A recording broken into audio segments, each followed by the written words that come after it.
Hey everybody, Gary with Basecamp Trading. Take a look at a setup we had in the ES this afternoon.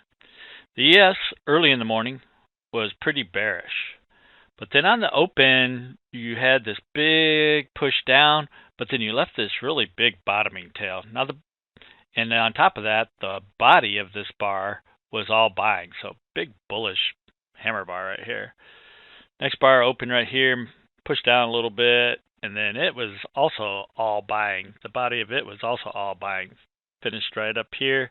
Next bar open, ran smack into the 50 EMA, pulled back. Next one pulled back and back into the 50 EMA and pulled back yet again. And this bar opened right here, pushed all the way back down, left a little bottoming tail, closed back above the 13 EMA, but the body of that bar was still all selling. And this bar opened, pushed down, and then headed back towards the 50, set up the bull flag. The body of this bar was all buying, so this is a pretty bullish bar. Next bar triggers it to the upside, but again runs right into the 50 EMA and pulls back yet again. In the next bar, we finally started making some progress. We left this big bottoming tail. The entire body of the bar was all buying, and it closed above this significant resistance line here at the 50 EMA. And then the ES proceeded to make a pretty nice move to the upside. We got extended, and it ended up pulling back after that. But we managed to get a couple of our targets off on that. So not a bad push to the upside. The Renko chart, that triggered right here and just never gave us a setup really till we got all the way to here. Then we finally had a wick that went through the 18, but at this point, I mean, the move was almost over.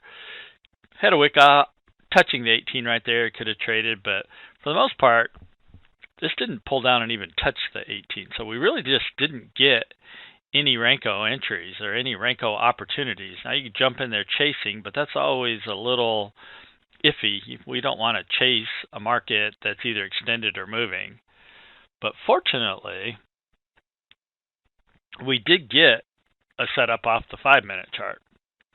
Now the move had moved some already, but then we set up this 5-minute bear flag right there, and we were able to take advantage of that. That triggered us in at 33.04. The high of that bar is 33.0375. We're looking for one tick above it. The stop goes at the bottom of the bar.